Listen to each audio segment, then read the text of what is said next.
नमस्ते हमारे प्यारे प्यारे रेलवे की तैयारी करने वाले भाई। कैसे हैं आप सभी।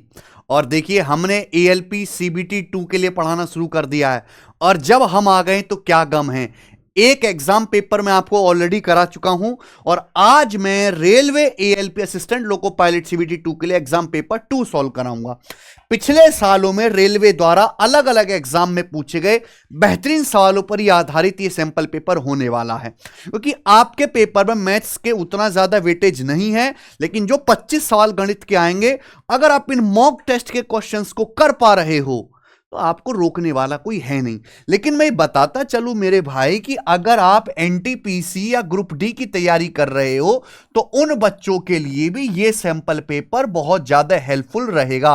यानी कि एनटीपीसी ग्रुप डी वाले बच्चे भी इस मॉक टेस्ट के सवालों को जरूर अटेम्प्ट करें, क्योंकि मैंने उनके भी क्वेश्चंस इस जो है एग्जाम पेपर 2 में लिए हैं दोस्त। ठीक है, मैं अपने टेलीग्राम चैनल पे इस जो है सारी वीडियो का लिंक तो डलवाऊंगा ही डलवाऊंगा और पीडीएफ भी यहां पे डलवा दूंगा। हर एक सैंपल पेपर की पीडीएफ इस टेलीग्राम चैनल पे आएगी। टेलीग्राम चैनल ज्वाइन कर लीजिएगा। टेलीग्राम चैनल का लिंक डिस्क्रिप्शन में है मेरे दोस्त, इसी वीडियो के नीचे। जिस बच्चे ने एग्जाम पेपर 1 नहीं देखा है तो वो पहले चैनल पे जाइए और एग्जाम पेपर 1 देख लीजिए। बिल्कुल एग्जाम ओरिएंटेड ही मैं आपको सैंपल पेपर कराऊंगा, जिसमें आधे सवाल अर्थमेटिक के होंगे, आधे सवाल आपके एडवांस मैथ और डीआई और स्टैटिक्स के होंगे।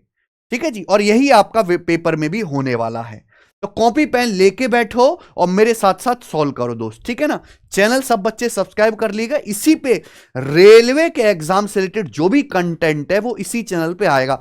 एक बात और, जैसे आपका पेपर हो रहा है अभी एएलपी सीबीटी 2 का, तो जो आपका सीबीटी 1 का जो पेपर हुआ था एएलपी का असिस्टेंट लोको पायलट का, तो मैंने यहां पे प्लेलिस्ट बनाई हुई है। इस प्लेलिस्ट में है रेलवे के इधर के, हाँ, railway 2024-25 exam all top question solution. तो यहां पे मैंने एएलपी सीबीटी 1 का अर्थमेटिक के बेस्ट 60 सवाल और जो आपका अभी पेपर हुआ था सीबीटी 1 का दिसंबर में, उसके मेरे प्यार में एडवांस मैथ के बेस्ट 50 सवाल, दोनों की सेपरेट वीडियो बना रखी है।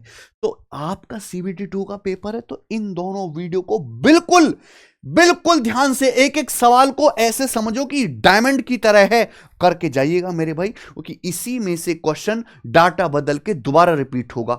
इन वीडियोस को बिल्कुल भी स्किप ना करें। सीबीटी 1 के अर्थमेटिक के बेस्ट जो सबसे हार्ड सवाल थे और एडवांस मैथ के जो सबसे अच्छे क्वेश्चन थे बेस्ट 50, इनको जरूर करके जाएं। मैंने सॉल्व कराया, आपको चैनल पे, इसी चैनल पे प्ले लिस्ट में मिल जाएगा दोस्त। ठीक है, अब शुरू करते हैं। कॉपी पेन लेके बैठिएगा। आइए, सवाल नंबर 1, ए और बी की सैलरी का योग 42,000 है। ठीक है, ए अपनी सैलरी का 75%, बी अपनी सैलरी का 90% खर्च करता है। उनकी बचत समान है। Now there savings are same, उनकी बचत समान है। तो सवाल में पूछा गया बी की सैलरी क्या है। देखो मेरे भाई, मैंने ये मान ली कि ए की जो सैलरी है वो ए है और मैंने ये मान ली कि बी की जो सैलरी है मेरे दोस्तों बी है। समझ में आया। अब अगर किसी आदमी की सैलरी में से खर्चा घटा देंगे तो बचत आएगा। ए अपनी सैलरी का 75% खर्च करता है। अगर ए 100% में से 75% खर्च कर रहा है तो ए अपनी सैलरी का 100 में से 75 घटाइए, ए अपनी सैलरी का 25% बचत कर रहा है। ऐसे ही बी अपनी सैलरी का 90% खर्च कर रहा है। बी 100% में से 90% अगर खर्च कर रहा है तो 100 में से 90 घटे, बी अपनी सैलरी का 10% बचत करता है और ए और बी दोनों की बचत बराबर होनी चाहिए। मैंने बराबर कर दिया। या 5 से जाएगा मेरे भाई, 5 पच्चे 25 और ये 5 दूनी 10, तो ये क्या आ गया, तो ये ए और बी की सैलरी का रेशियो आ गया। 5 उधर जाएगा राइट साइड में, 2:5। ए और बी की सैलरी का रेशियो आ गया। यानी कि अगर ए की सैलरी 2 है तो बी की सैलरी 5 है। दोनों की टोटल सैलरी कितनी होगी, 2 और 5 7। ए और बी की टोटल सैलरी होगी 2 और 5 7, जबकि सवाल के अकॉर्डिंग दोनों की कुल सैलरी 42,000 रुपए। तो 7 की वैल्यू जो है सवाल में 42,000 रुपए खुद कही गई है, यानी कि 6,000 गुना 6,000 टाइम्स। पूछा यहां पर बी की सैलरी। बी की सैलरी है मेरे प्यारे भी 5 यूनिट। 5 यूनिट है बी की सैलरी। तो बी की सैलरी 5 यूनिट है तो 5 का 6,000 गुना 5 30। तो बी की जो सैलरी है वो 30,000 रुपीज हो जाएगी, जो कि मेरा डी ऑप्शन सही आएगा। आसान सवाल है, बिल्कुल भी मुश्किल नहीं है, यही रहने वाला है। अब देखिए, माना ट्राइंगल एबीसी और ये ट्राइंगल क्यूपीआर सिमिलर है, सिमिलर समरूप त्रिभुज हैं और इनके एरिया का रेशियो 4:25 है। ए बी 12, बी सी 8, ए सी 10 है। तो आपसे पूछा क्यूआर की लंबाई किसके बराबर है। मेरे भाई ये देखिएगा, अगर दो सिमिलर ट्रायंगल हैं तो उनकी संगत भुजाओं का करस्पॉन्डिंग साइड का रेशियो सेम होता है। क्यूआर की लंबाई आपको निकालने, क्यूआर के करस्पॉन्डिंग साइड एसी है, तो मुझे केवल एसी की वैल्यू चाहिए मेरे भाई, 10 सेंटीमीटर दी हुई है। आपको पता है मुझे साइड निकालनी है। सिमिलर ट्राइंगल में, समरूप त्रिभुजों में एरिया का रेशियो जो होता है वो करस्पॉन्डिंग साइड के रेशियो का स्क्वायर होता है। अब जैसे यहां पे एरिया का रेशियो दिया है तो आप एरिया के रेशियो का अंडर रूट लीजिए मेरे भाई। 4 का अंडर रूट 2, 25 का अंडर रूट 5। ये करस्पॉन्डिंग साइड का रेशियो आएगा दोनों एबीसी पी क्यू आर की साइड का।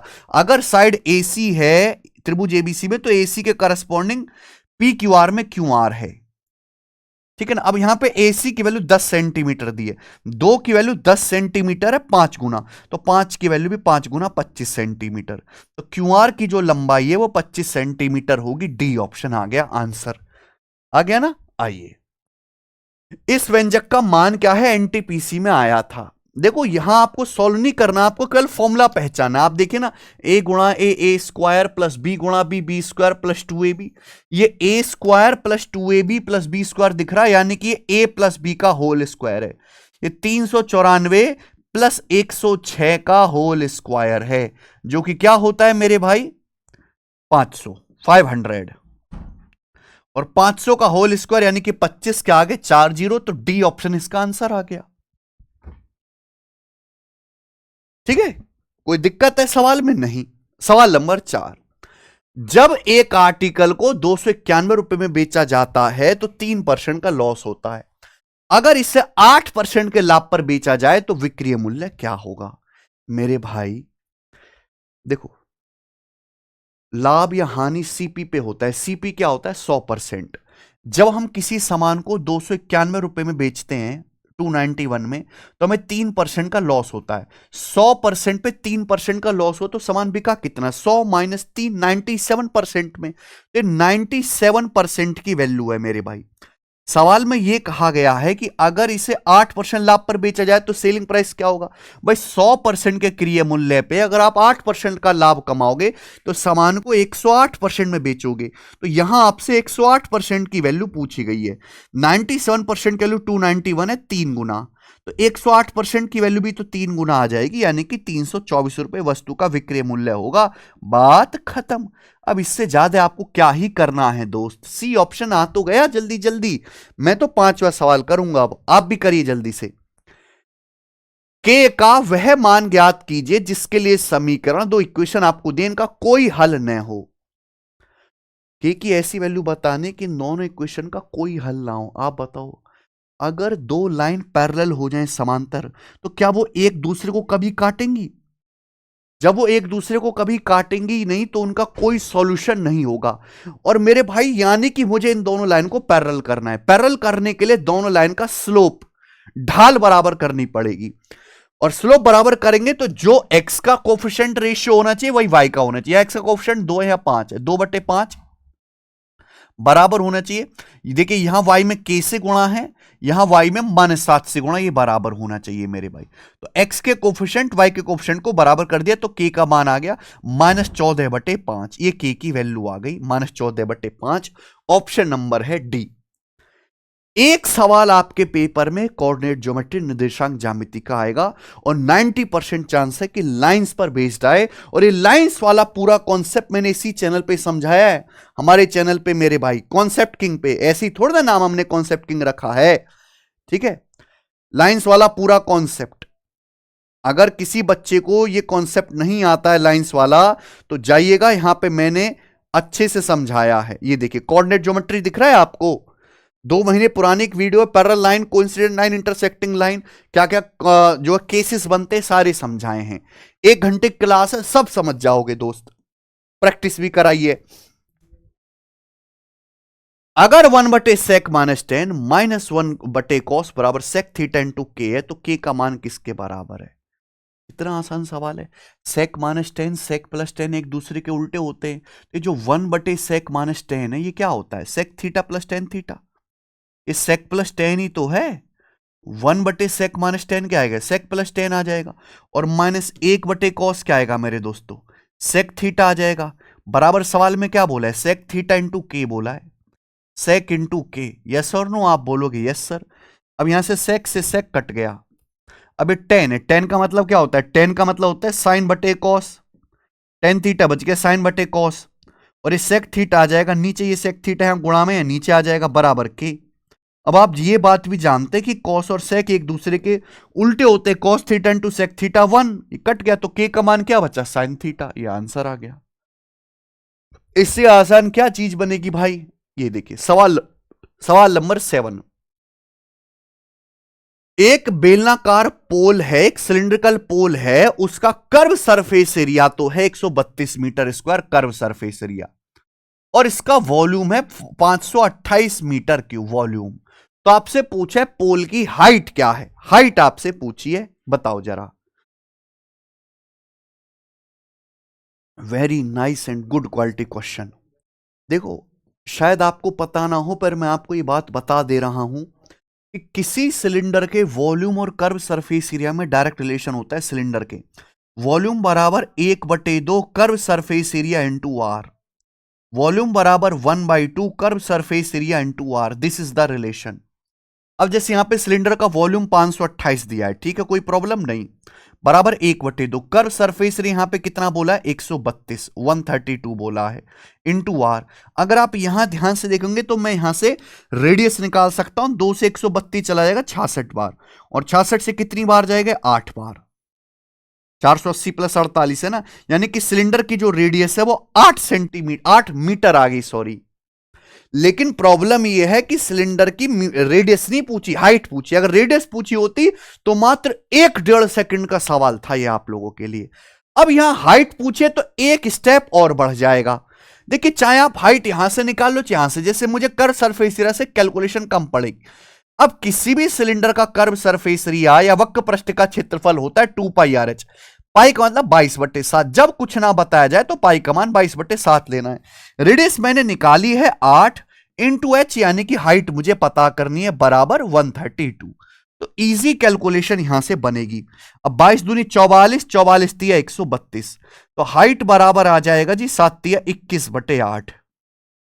तो 8 दूनी 16, 5 21, तो 2 सही 5/8 मीटर इस बेलन की हाइट आ जाएगी मेरे भाई। देखिए कितना आसान तरीका निकला, डी ऑप्शन।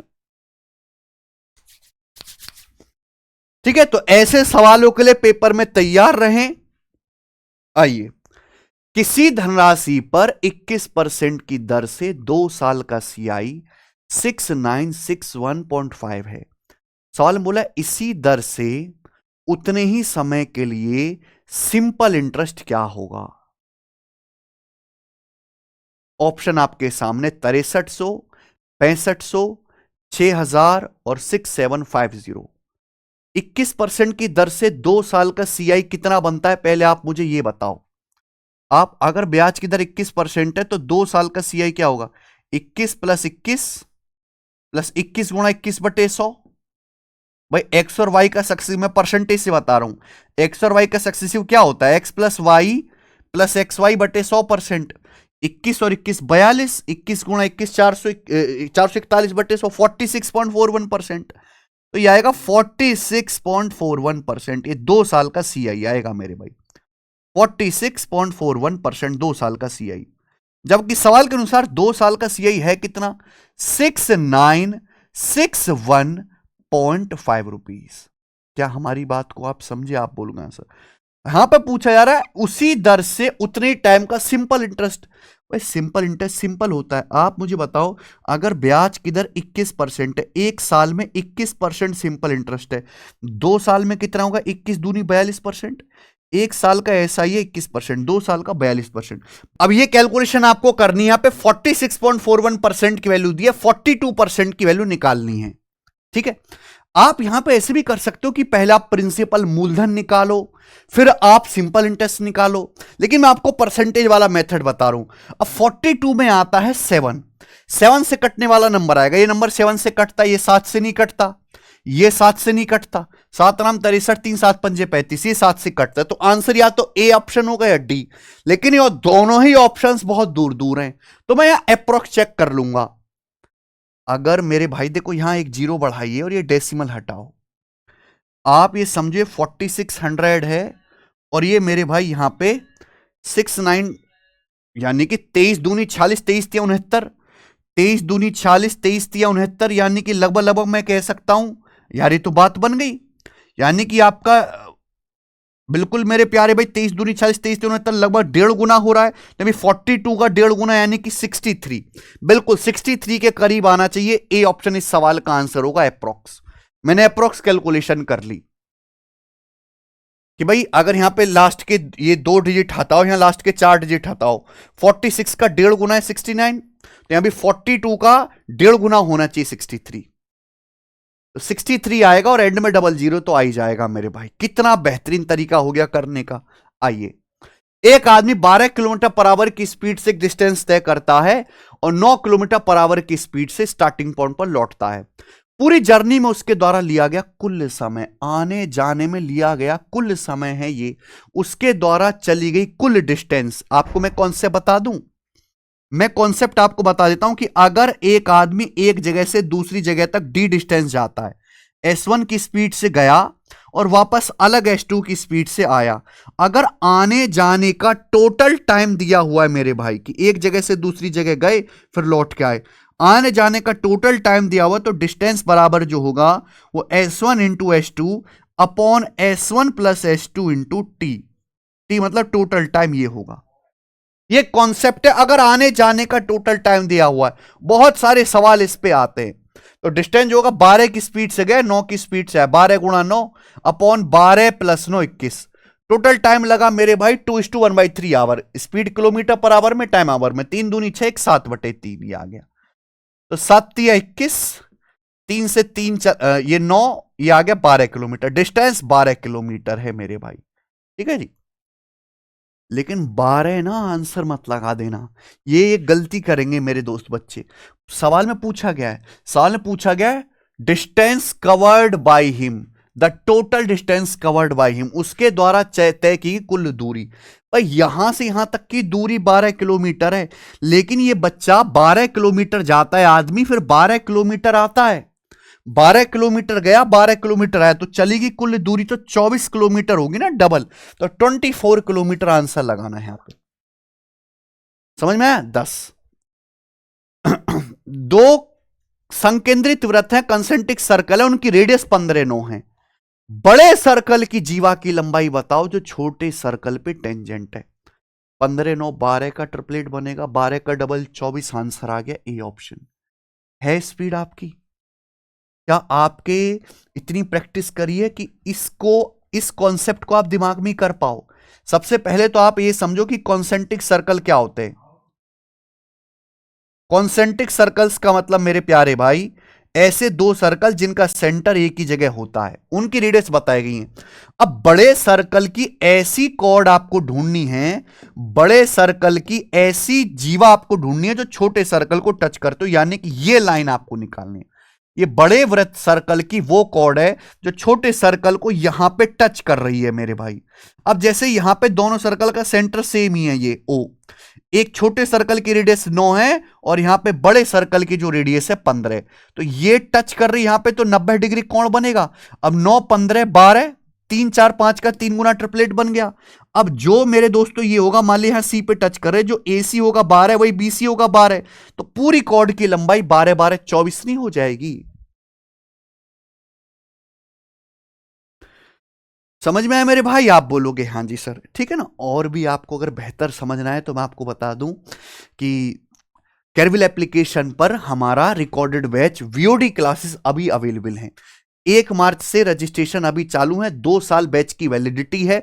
तो जो बच्चे arithmetic, advance number system, DI, probability, statics, हर एक चैप्टर को बेसिक से पढ़ना चाहते हैं, लेकिन वो ये नहीं चाहते कि हम केवल बेसिक कॉन्सेप्ट जो है पढ़ा के हमारा बैच खत्म हो जाए, प्रैक्टिस भी खूब करना चाहते हैं, विद प्रैक्टिस प्रीवियस ईयर के लेटेस्ट सवालों के साथ, तो इस बैच में रजिस्ट्रेशन कर लीजिए। जो हमारा लेटेस्ट अभी लाइव बैच खत्म हुआ है, उसी की रिकॉर्डेड क्लास है जो आपको दी जा रही हैं। इसके रजिस्ट्रेशन अभी चालू है, 3 दिन और रजिस्ट्रेशन चालू, उसके बाद इसके रजिस्ट्रेशन बंद हो जाएंगे। चाहे आप एसएससी की तैयारी कर रहे हो, चाहे बैंकिंग की, चाहे सीसेट की, चाहे स्टेट एग्जाम की, चाहे रेलवे की, सभी बच्चों के लिए फायदेमंद है। और सारे ही जितने भी चैप्टर है, 40 चैप्टर है गणित में, छोटे बड़े सारे मिलाकर सभी के सभी अर्थमेटिक एडवांस एक साथ आपको रिकॉर्डेड वीडियोस मिल जाएंगी जैसे ही आप बैच में रजिस्ट्रेशन करोगे मेरे भाई, ठीक है ना। और 2 साल तक ये क्लास आपके पास रहेंगी। 999 की फीस में बैच आपको केरविल एप्लीकेशन पर मिलेगा, तो केरविल एप्लीकेशन पहले डाउनलोड कर लीजिएगा अगर नहीं है, और उसके बाद आप ये बैच पढ़ सकते। पूरा मैंने पढ़ाया है दोस्त, बिल्कुल बेसिक से हाई लेवल तक। ये है हाँ, एक ट्रायंगल एबीसी में एंगल ए 90 है। अगर बीएल और सीएम माध्यिका है तो बताइए क्या होगा। ये बहुत बढ़िया सवाल है। सवाल क्या, ये थ्योरम है, ये एक थ्योरम है, आपको याद होनी चाहिए, वरना आप वैल्यू लेट करके प्रूफ भी कर सकते हो। जैसे आपके सामने ट्रायंगल एबीसी है जिसमें एंगल ए 90 है, तो इस प्रकार से हो गया ए बी सी, इसमें 90 है। अब ये मीडियन यहां पे बोलेगी कि 2 मीडियन है, बीएल और सीएम, तो एक मीडियन तो आपकी ये हो गई बीएल, और एक मीडियन दोस्तों आपकी ये होगी सीएम। माध्यिका आप समझते हैं, मिड पॉइंट को, है ना, ये यहां मिड पॉइंट हो जाएगा एल, ये सीएम जो होगा ये ए बी का मध्य बिंदु हो जाएगा, ठीक है। तो जब भी ऐसा होगा मेरे भाई, ये मीडियन है, मीडियन के स्क्वायर के सम का 4 गुना, मीडियन के स्क्वायर के सम का 4 गुना करना है, 4 टाइम्स ऑफ बीएल का स्क्वायर। ये क्या है, राइट एंगल ट्राइंगल की 90 डिग्री बनाने वाली साइड की मीडियन है। हमेशा 90 डिग्री बनाने वाली भुजाओं की माध्यिका खींचनी है ना। ए बी और एसी 90 डिग्री बनाने वाली साइड जिन्हें हम लेग्स भी कहते हैं। तो बीएल और सीएम, इनका जो स्क्वायर होगा उसका 4 गुना हमेशा हाइपोटेन्यूस यानी कि सबसे बड़ी भुजा त्रिभुज की 90 डिग्री के सामने वाली बीसी, बीसी के स्क्वायर का 5 गुना होता है, बीसी के स्क्वायर का 5 गुना। तो यानी कि ये आएगा यहां पे बी वाला ऑप्शन करेक्ट आएगा, बी वाला। हो सकता है ये तो सीधी थ्योरम है, पेपर में आपको कोई 2 वैल्यू यहां पर देके तीसरी वैल्यू पूछ ले तो तभी निकाल पाओगे जब थ्योरम याद रहेगी। ओके, आइए 12वां सवाल। एक समान स्पीड से चलने वाली 360 मीटर लंबी ट्रेन किसी प्लेटफॉर्म को 55 सेकंड में और प्लेटफॉर्म पे खड़े किसी आदमी को 24 सेकंड में पार करते। प्लेटफॉर्म की लंबाई कितनी है मेरे भाई? प्लेटफॉर्म की लंबाई आपसे पूछी है, मीटर में आपको बतानी है। बताओ, देखो, जब कोई ट्रेन प्लेटफॉर्म को पार करती है तो ट्रेन खुद की लेंथ प्लस प्लेटफॉर्म की लेंथ जाएगी, बात सही है। लेकिन जब प्लेटफॉर्म पे खड़े किसी आदमी को पार करती है तो ट्रेन खुद की लेंथ क्रॉस करेगी, यानी कि प्लेटफॉर्म पे खड़े आदमी को पार करने में ट्रेन ने 24 सेकंड का टाइम लिया। तो आप यहां से ट्रेन की स्पीड नहीं निकाल सकते, स्पीड ऑफ ट्रेन। ट्रेन खुद 360 मीटर लंबी है और प्लेटफॉर्म पे खड़े आदमी को 24 सेकंड में पार करती है, तो ट्रेन की स्पीड आ जाएगी मेरे प्यारे भाई 15 मीटर पर सेकंड। समझ में? आप बोलोगे हां जी सर। अब एक बार बताओ, जब ट्रेन किसी प्लेटफॉर्म को पार करती है, प्लेटफॉर्म को पार करती है, तो प्लेटफॉर्म को पार करने में ट्रेन 55 सेकंड लेती है। प्लेटफॉर्म को पार करने में ट्रेन को खुद की लेंथ भी क्रॉस करना है प्लस प्लेटफॉर्म की लंबाई भी जाना है। खुद की लेंथ को क्रॉस करने में ट्रेन को लगा 24 सेकंड, तो यानी कि अगर टोटल टाइम 55 सेकंड लगा तो प्लेटफॉर्म को पार करने में कितना लगा होगा? 55 माइनस 24, 31 सेकंड। यानी कि ट्रेन ने प्लेटफॉर्म की जो लेंथ है, केवल प्लेटफॉर्म की लेंथ 31 सेकंड में क्रॉस हुई है 15 की स्पीड से। तो प्लेटफॉर्म की जो लंबाई होगी, अगर ट्रेन 1 सेकंड में 15 मीटर जा रही है तो 31 सेकंड में कितना जाएगी? 31 से गुणा 450 प्लस 15, 465 मीटर प्लेटफॉर्म की लंबाई है। तो हमें यहां लॉजिक से सोचना है, सवाल केवल गधे की तरह फॉर्मूला नहीं लगाना है। 3.5 सेंटीमीटर रेडियस वाले 3 सर्कल इस प्रकार रखे गए हैं कि प्रत्येक सर्कल बाकी 2 सर्कल को टच करता है। तीनों सर्कल से घिरे भाग का क्षेत्रफल क्या है? ये जो सवाल है जो इस साल सीएचएसएल के प्री में भी आया है, सीजीएल के मेंस में आया है और आपके एनटीपीसी में भी आया है और आपके पेपर में आने की चांस भी है। कॉन्सेप्ट याद करने के लिए कहूंगा मैं, क्योंकि बहुत पॉपुलर फिगर है भाई। 3 सर्कल हैं ऐसे, तीनों की रेडियस बराबर है और इस तरीके से खींचे गए हैं कि तीनों जो सर्कल हैं वो एक दूसरे को यहां पे टच करते हैं। तीनों सर्कल ऐसे, तीनों सर्कल बिल्कुल बराबर है, लग रहे हैं ना बराबर से। 3.5 सेंटीमीटर रेडियस वाले 3 सर्कल इस प्रकार रखे गए कि प्रत्येक वृत्त each circle touches the other two circle, हर एक सर्कल, ये सर्कल जैसे बाकी दो को टच कर रहा है, ये सर्कल बाकी दोनों को टच कर रहा है, इस तरीके से। तो तीनों सर्कल से घिरे भाग का एरिया, यानी कि अगर आपसे ये एरिया यहां पे पूछेगा ये वाला एरिया कितना है, तीनों सर्कल की रेडियस बराबर है। कॉन्सेप्ट बता दूं, जब भी ऐसा कुछ आएगा और तीनों सर्कल की रेडियस सेम है आर, तो ये जो शेडेड एरिया होगा ना, शेडेड एरिया, ये होगा √3 minus pi by 2 r square, √3 minus pi by 2 r square, ये मन में बिठा लीजिए। √3 minus pi by 2 r square याद कर लीजिए बेटा भाई, √3 minus pi by 2 r square, √3 का मतलब 1.732, बोलो रेडियस यहां पे 3.5 है, माइनस पाई का मतलब 22/7 होता है, 22/7 को 2 से भाग करेंगे 11/7, ठीक है जी, इंटू 3.5, 3.5 मतलब 7/2 का स्क्वायर 49/4 ही आ जाएगा। क्लियर है? आप बोलोगे हाँ जी सर। देखो अंदर मुझे नहीं लगता कि गुणा करने से कोई फायदा है, क्योंकि यहां पे मुझे आंसर तो लगभग में ही बताना है, तो मैं लगभग में लेता हूं। 3.5 को हमने लिख दिया अभी 7/2, तो रेडियस 7/2 का स्क्वायर 49/4, √3 है 1.732, तो इस ब्रैकेट को सॉल्व कर लेते हैं हम, यहां पे ज्यादा ठीक रहेगा। 1.732 और पाई का मान होता है 22/7 या फिर 3.14, है ना, डेसिमल में 3.14 का आधा आ गया जी 1.57, 1.57, तो कितना आ जाएगा मेरे भाई, ये 2, 13 में से 7 गए यहां पे 6, और आपका 6 में से 5 गया 1.162 आ गया। क्लियर? आप बोलोगे हाँ सर। रेडियस यानी कि आर स्क्वायर तो 49/4, क्लियर है? आप बोलोगे हाँ सर। 4 से हम इसको काट ही लेंगे मेरे दोस्तों, तो 0.04 चौक 16, ठीक है, और 4 चौक 16 यानी कि लगभग 4 बार जाएगा, आगे भी जाएगा पर कोई दिक्कत नहीं। अब 49 चौका 196, ठीक है भाई, तो ये आपका 196 आएगा, लेकिन दशमलव लगेगा यहां 2 डिजिट के बाद, तो 1.96 से हल्का ज्यादा आएगा बी ऑप्शन, 1.96 से हल्का सा ज्यादा आएगा, तो बी ऑप्शन ठीक होना चाहिए मेरे भाई, ठीक है। तो मैंने एप्रॉक्स कैलकुलेशन यहां पे की है सारी,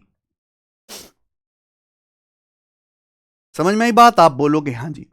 एक आदमी अपने भोजन के बिल पर 30% और फिर 20% की छूट प्राप्त करता है, उसे कितने के समतुल्य एकल छूट प्राप्त हुई है? भाई आप खाना खाने गए एक रेस्टोरेंट में, रेस्टोरेंट वाला बोलता भाई साहब आप अच्छे लग रहे हो देखने में, पहले 30% की छूट दूंगा, फिर दिल खोल के 20% की छूट दूंगा, लगातार छूट होंगी, तो कुल कितनी छूट मिल गई आपको? जोड़ मत देना, सक्सेव का फॉर्मूला लगता है 30 + 20 माइनस 30 गुणा 20/100, तो आ गया 50, और 50 माइनस ये कितना आ गया भाई 600/100, 6, तो 50 माइनस 6 44%, तो आपको इस हिसाब से 44% की छूट मिलेगी। ए ऑप्शन इस सवाल का उत्तर होना चाहिए। ए और बी एक काम को 12 दिन में कर सकते हैं, ये आपके एएलपी सीबीटी 2 के पेपर में आया था 2019 में, बोला है ए और बी 2 लोग हैं मिलकर किसी काम को 12 दिन में कर सकते हैं, ठीक है जी, कोई प्रॉब्लम नहीं।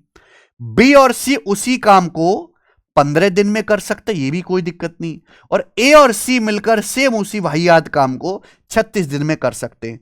पूछा तीनों मिलकर वो काम कितने दिन में करेंगे, तो आप 12, 36 और 15 का एलसीएम निकालिए ना, 12 36 का 36, 15 में 5 आ रहा है 180, तो आप मान लीजिए कि टोटल वर्क 180 है, 180 टोटल वर्क, तो ए और बी की एफिशिएंसी आएगी 180/12 15, बी और सी 180 कुर्सी 15 दिन में बनाते, एक दिन में बनाएंगे 180/15 12, सी और ए की एफिशिएंसी 180/36 5।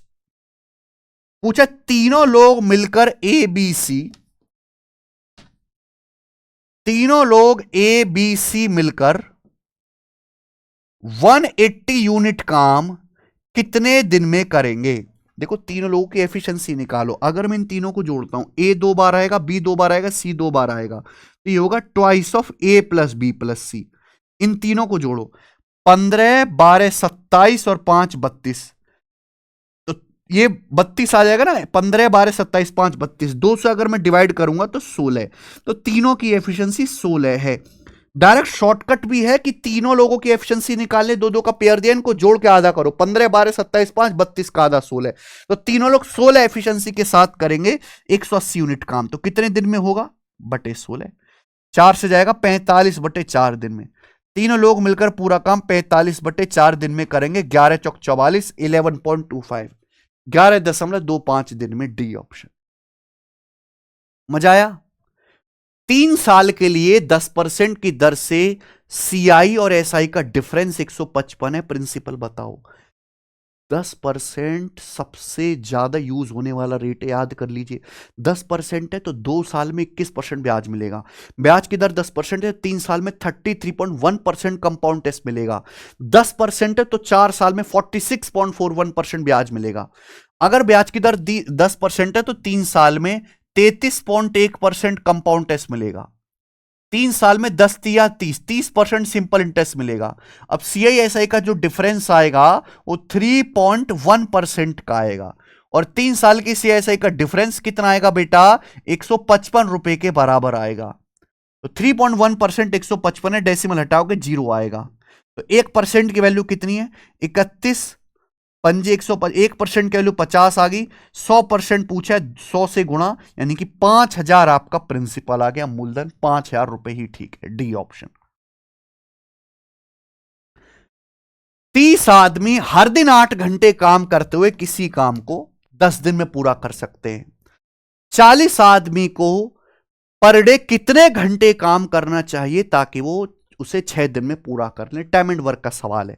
देखिए, अगर किसी सवाल में आदमियों की संख्या भी दी है, दिनों की संख्या भी दी है, हर दिन कितने घंटे काम कर रहे हैं ये भी दिया है, तो टोटल वर्क बराबर मैन गुणा डेज गुणा आवर्स, ये कॉन्सेप्ट लगेगा। टोटल वर्क बराबर कर दो भाई। 30 आदमी है, किसी काम को कितने दिन में करते हैं? 10 दिन में करते हैं।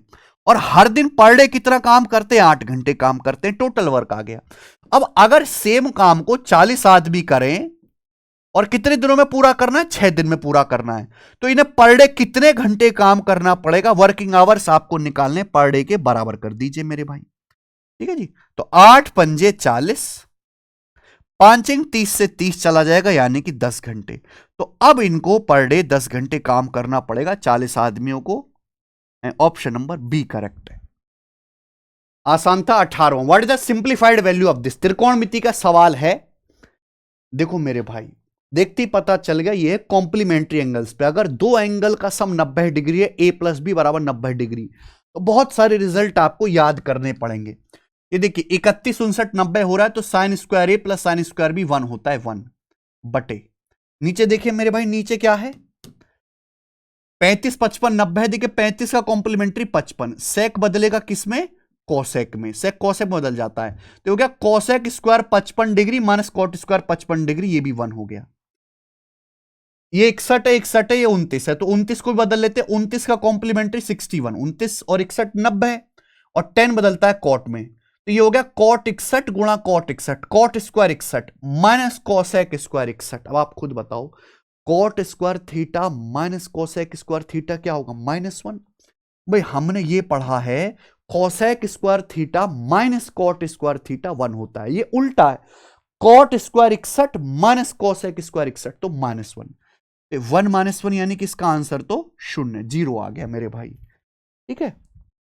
आओ, with reference to a number greater than 1, the difference between itself and its reciprocal is 25% of sum of itself and its reciprocal. भाई how much percent is the fourth power of the number greater than its square? बहुत बढ़िया सवाल है। देखिए मान लीजिए कोई number 1 से बड़ा है, जब नंबर ही नहीं पता तो x मान लिया। कोई नंबर 1 से बड़ा है, पहले मुझे नंबर पता करना पड़ेगा। कोई नंबर 1 से बड़ा ऐसा है कि उस संख्या और इसका रेसिप्रोकल, x का रेसिप्रोकल क्या होगा? 1/x। संख्या और इसके रेसिप्रोकल का जो डिफरेंस है वो किसके बराबर है?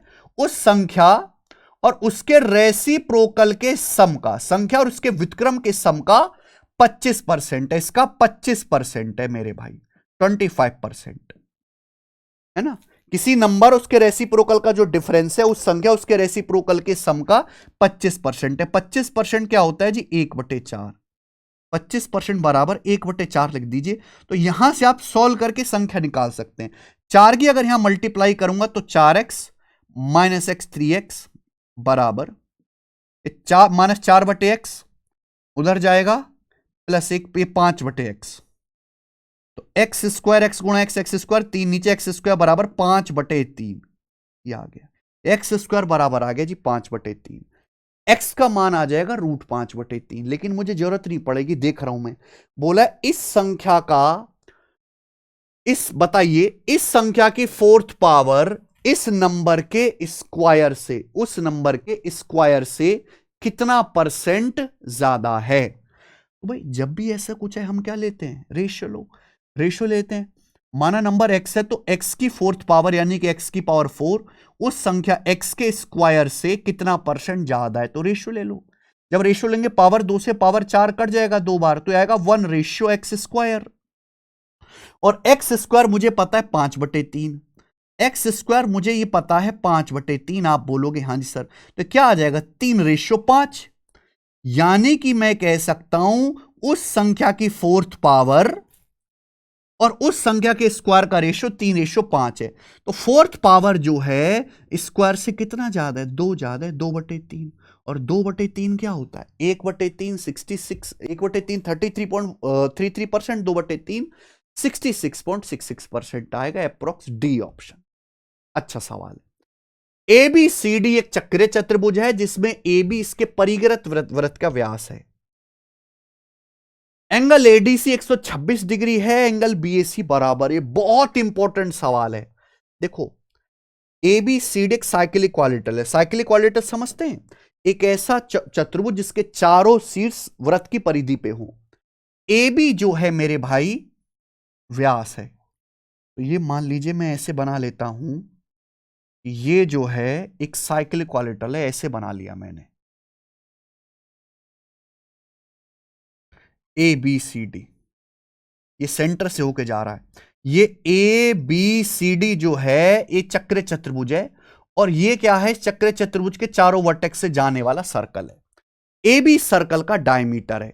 एंगल ADC यानी कि ये वाला जो एंगल है मेरे भाई, ये वाला जो एंगल है ADC, ये 126 डिग्री का कहा गया है। तो आपसे पूछा है एंगल BAC, BAC यहां से मिला दीजिए मेरे दोस्तों। ये वाला जो एंगल है BAC आपसे पूछेगा ये वाला एंगल कितने डिग्री का होगा। One of the most famous question, बताइए जी कैसे करोगे। देखो दोस्त, आप ये बात जानते कि सेमी सर्कल, अर्धवृत्त में अगर आप कोई कोण बनाओगे तो सेमी सर्कल में बना कोण हमेशा 90 डिग्री होता है। अब ये AB डायमीटर है तो सेमी सर्कल में बना ये कोण कितने डिग्री का आ जाएगा, 90 डिग्री का। ये बात जानते कि साइक्लिक क्वाड्रिलेटरल में आमने सामने के कोणों का योगफल क्या होता है, 180 डिग्री। अब भाई 126 डिग्री है तो इसके सामने ये वाला कोण B और D का सम 180 होना चाहिए। 180 में से 126 घटाओ तो 54 डिग्री आएगा कि नहीं आएगा। इन दोनों का सम 180 होना चाहिए। अब बताओ किसी ट्राइंगल के तीनों एंगल का सम 180 होता है। अगर मैं ट्राइंगल ABC को देखो, ये 90 है तो बचा 90 है, ये 54 है तो कितना डिग्री का बचा, 36 डिग्री। 54 और 36 90 है, यानी कि एंगल जो हमारा BAC है वो 36 डिग्री का आ गया। खेल खत्म। आगे find the value of this. देखिए इसका मान निकालना है। ऐसे ना बहुत सारे देखने में भयानक सवाल पेपर में आते हैं, रेलवे में भी खासकर आते हैं। तो तरीके बहुत सारे कि आप यहां से यूनिट डिजिट मैच कर सकते हो। यूनिट डिजिट वाला बेस्ट मेथड है। और अगर आपको सॉल्व करना है तो मैं बताऊं, देखिए जैसे आप इसको सॉल्व करना चाहते हैं, हर ऑप्शन का यूनिट डिजिट अलग अलग है। इसका यूनिट डिजिट क्या आएगा, 5 का स्क्वायर 25, 5 आएगा। इसका यूनिट डिजिट क्या आएगा, इसका 5 आएगा मेरे भाई। इसका यूनिट डिजिट क्या आएगा, 6 आएगा। तो जो भी नंबर आएगा 5, 5, 10, 6, 16, 16 का √6, यानी कि अंदर ऐसा नंबर है जिसका यूनिट डिजिट 6। तो अंडर लेने पर जो भी नंबर आएगा उसका यूनिट डिजिट क्या आएगा, 6 ही आएगा। और एक ही आंसर है 98236। ये हो गया मेरे प्यारे भाई यूनिट डिजिट से। लेकिन सॉल्व करना चाहते हैं, ये 98235, 98235 है, 98236 है। अगर मैं यहां 98235 को x मान लेता हूं कि माना 98235 x है, तो क्या लिखा हुआ ये x का स्क्वायर, 98235 मैंने x मान लिया। अब ये है 98236, यानी कि 98235 से एक ज्यादा, यानी कि x + 1 है मेरे दोस्त। तो क्या आ गया, तो ये आ गया √x² प्लस ये x + x 2x + 1। x² + 2x + 1 क्या आ गया मेरे भाई, ये x + 1 का स्क्वायर आ गया। अब इसका अंडर ले लेंगे और इसका अंडर आ गया जी x + 1, और ये x + 1 ही तो है मेरे भाई। 98235 से एक ज्यादा, 98236। ये इसका बेसिक मेथड आ गया, ए ऑप्शन। दोनों आपको पता होने चाहिए। आगे चले। ए बी सी तीन पॉजिटिव नंबर इस प्रकार हैं कि A plus B plus C 20, A square plus B square plus C square 152, A B plus B C plus C A का मान किसके बराबर है? बहुत अच्छी बात। अगर आपको ये दोनों चीजें दी हुई हैं मेरे भाई, तो मैं सीधा कॉन्सेप्ट लिख रहा हूं। अगर आपको A B plus B C plus C A का मान निकालना है तो आप A plus B plus C का square, A plus B plus C के स्क्वायर में से ये A square plus B square plus C square घटा दीजिए। ठीक है, लेकिन घटाने के बाद ध्यान रखिएगा 2 से डिवाइड भी करना, ये इसका सिंपल फॉर्मूला है। तो ये अलजेब्रा का सवाल है, फॉर्मूला बेस्ड आएगा। यहां पे ए प्लस बी प्लस सी 20 है, 20 का स्क्वायर माइनस 152 बटे 2, तो 400 माइनस 152 आ जाएगा मेरे भाई 248। 248 बटे 2 124। 124 इस सवाल का आंसर आ गया, पहला ऑप्शन। कर लोगे बंधु? आइए आगे चलते हैं। दो संख्याओं का रेशो 7:11 है, उनका एलसीएम 462 है। संख्याओं के बीच डिफरेंस क्या है? संख्याओं के बीच डिफरेंस क्या है? कौन करेगा? देखो मेरे भाई, दो संख्याओं का रेशियो दिया है। मान लिया कि संख्याओं का एचसीएफ h है, तो संख्याएं जो होंगी मेरे भाई वो एचसीएफ से कटने वाली होंगी। संख्याएं जो होंगी, अगर रेशियो 7:11 है तो संख्याएं जो होंगी वो 7h और 11h होंगी। कि जब मैं संख्याओं का रेशियो लेता हूं 2 या 3 संख्याओं का, तो जो उनमें हाईएस्ट कॉमन चीज है यानी कि एचसीएफ वो कट जाता है। रेशियो 7:11 बचा, तो अगर मैं एचसीएफ से गुणा कर दूंगा तो संख्याएं 7h और 11h होंगी। संख्याओं का जो डिफरेंस आएगा 7h और 11h का डिफरेंस आएगा 4h, यानी कि जो भी उत्तर आएगा 4 से कटने वाला होगा। जैसे ये नंबर 4 से नहीं कट रहा, ये नंबर 4 से नहीं कट रहा, ये देखते ही हट गए मेरे भाई आंसर। संख्याओं का मुझे एलसीएम दिया, अब एलसीएम क्या आएगा? 7h और 11h का 7 गुणा 11 गुणा h, ये एलसीएम आएगा। ये सवाल में आपको 462 बोला है, तो 11 सत्ते 77, 77 से जाएगा मेरे भाई 6 बार, यानी कि संख्याओं का एचसीएफ 6 आ गया। अगर संख्याओं का एचसीएफ 6 आ गए तो संख्याओं का अंतर आएगा 4 6 24, संख्याओं का डिफरेंस 24 है मेरे भाई। Option number A. समझ में आई बात? आप बोलोगे हां जी सर। ये बताओ, ये भी आपके एएलपी सीबीटी 2 2019 के पेपर में आया है। सवाल में बोला है आपको बहुत सारी संख्याएं दी हैं, उनका मीन 10 है, माध्य 10 है, तो आपसे पूछा है बहुलक ज्ञात कीजिए। बहुलक, बहुलक क्या होता है? जो नंबर सबसे ज्यादा रिपीट हो। अब यहां पे मेरे भाई कोई भी नंबर रिपीट नहीं हो रहा, तो अगर यहां माध्य 10 है तो आप मुझे बताओ 1 2 3 4 5 6 7 8, 8 संख्याएं है ना, 1 2 3 4 5 6 7 8। अगर 8 संख्याओं का मीन 10 है तो 8 संख्याओं को जोड़ के कितना आना चाहिए? 80 आना चाहिए। मुझे पहले x का मान निकालना चाहिए मेरे भाई 80, तो देखिए यहां जोड़ के 80 आना चाहिए। कर लेते हैं।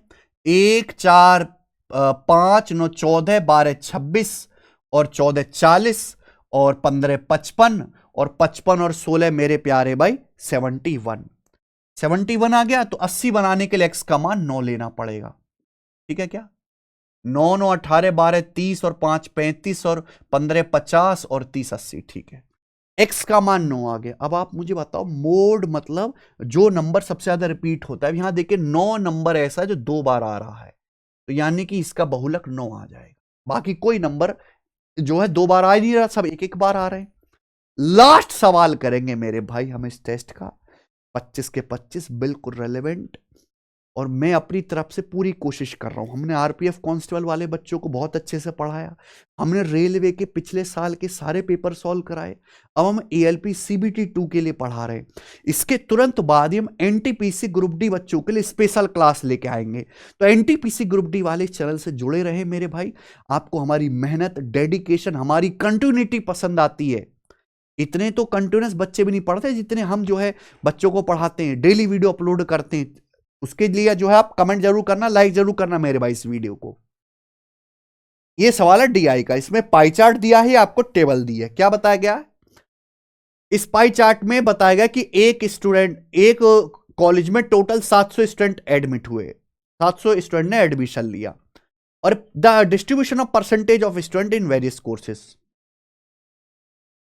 और उसमें मेरे प्यारे भाई उसमें कितने कितने परसेंटेज वाइज डिस्ट्रीब्यूशन है वो बताया गया है, और ये बताया गया percentage wise distribution of number of boys, ये बॉयज का बताया गया है। भाई अगर एक कॉलेज में टोटल 700 बच्चों ने एडमिशन लिया है तो 700 में से बीएससी फिजिक्स में कितने परसेंट लिया है, बीएससी केमिस्ट्री में कितने परसेंट ने लिया है।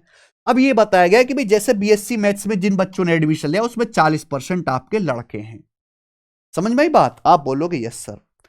आपसे पूछा the ratio of total number of girls admitted in BSc maths to the total number of student admitted in BSc maths. अच्छा, the ratio of total number of girls admitted in BSc maths to the total number of student admitted in BSc maths. भाई इसमें तो कुछ है ही, ये तो आपका पोपट बना दिया। सवाल में बोला है कि बीएससी मैथ्स में एडमिशन लेने वालों में 40% क्या है, बॉयज है। अगर बीएससी मैथ्स में एडमिशन लेने वाले, माना कि टोटल 100% है, हर चीज 100% होती है, अगर बीएससी मैथ्स में एडमिशन लेने वाले टोटल 100% है तो उसमें से 40% बॉयज है, तो बाकी कितना बचा, 60% गर्ल्स बचा। अगर 100% में से 40% बॉयज है तो बाकी का 60% गर्ल्स, ही तो पूछा है। बीएससी मैथ में एडमिशन लेने वाले लड़कियों की कुल संख्या और बीएससी मैथ्स में एडमिशन लेने वाले स्टूडेंट की कुल संख्या का रेशियो, ये रेशियो आ गया 60% और 100%, 3:5। आंसर हो गया सी ऑप्शन, खेल खत्म। ठीक है, यानी कि बाकी जो डाटा है उसकी जरूरत ही नहीं पड़ी। और इसी के साथ ये हमारा सेकंड मॉक टेस्ट मेरे दोस्तों जो है समाप्त होता है। बहुत ज्यादा टफ पढ़ने की जरूरत नहीं है, जो मैंने आपको करवाया है इस सैंपल पेपर में वो मैक्सिमम लेवल है, इससे हाई लेवल का सवाल नहीं आएगा। आप चाहें 2019 वाला पेपर जाके चेक कर लीजिए मेरे दोस्त, ठीक है। आप एएलपी सीबीटी 1 के सवाल करिएगा, उससे भी आपको अंदाजा लग जाएगा। जो बच्चों ने एनटीपीसी ग्रुप डी का भी फॉर्म भर रखा है और वो उसकी भी तैयारी करेंगे और उन्होंने अभी तक प्रीवियस ईयर के क्वेश्चंस की प्रैक्टिस नहीं करी है, तो कब करोगे? अभी से करनी चाहिए मेरे भाई, एग्जाम की डेट कभी भी आ सकती है।